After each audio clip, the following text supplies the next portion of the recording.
What's going on, everybody? Sonar here, and for this Outside the Box, let's talk about chatterbaits, because I get asked the question all the time, what is my top absolute favorite lure? And that has to be a chatterbait. I mean, I can't think of any other bait that is more versatile than a chatterbait. You know, it's a great reaction bait, but it's also a really good bait for catching those inactive bass too. And it works great in dirtier water, which is where I like to fish. And the great thing about a chatterbait, or at least one of the great things, is the fact that you can fish it just about any way you want. You can fish any depth zone, you can fish any type of cover. There's so much you can do with it. So I'm gonna go over the 3 best ways to fish this bait that I've found. And the first one is simply a straight retrieve. You know, casting it out there, letting it sink to the depth that you want it at, and then retrieving it at a certain speed and just you know, bringing it back to the boat.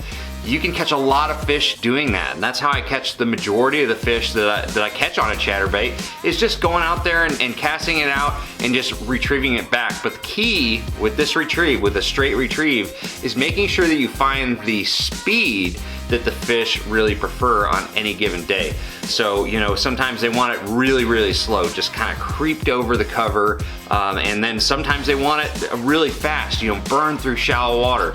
Really pay attention to how fast these fish want it. The second retrieve is kind of a straight retrieve, but adding some erratic action to it.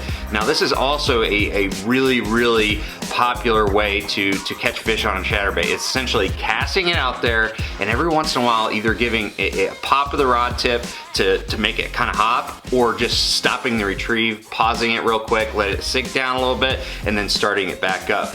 Adding a little bit of action, whether it's stopping it or popping the rod tip, is really going to allow you to create an erratic movement that those fish are going to you know, need to trigger that bite.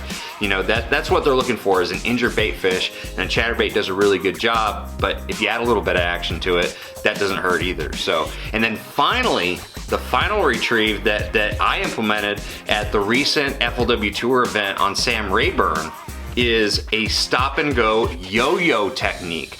So essentially I'm fishing it just like a jig on the bottom, casting it out there, and this was the actual chatterbait that I used during the event. And I casted it out there, let it sink to the bottom. I was fishing this sparse grass. I was lifting it up, letting it fall down, and just lifting, dropping, doing a yo-yo tactic like you would with a jig. You can fish it really slow with little hops, or just rip it right off the bottom. Again, the fish will tell you what they want, but that is a really cool technique, especially when it's colder water or you're trying to get to those deeper depths like I was at Sam Rayburn. So overall, these 3 techniques for fishing a chatterbait are gonna help you catch more fish, and I'm gonna see you guys out on the water.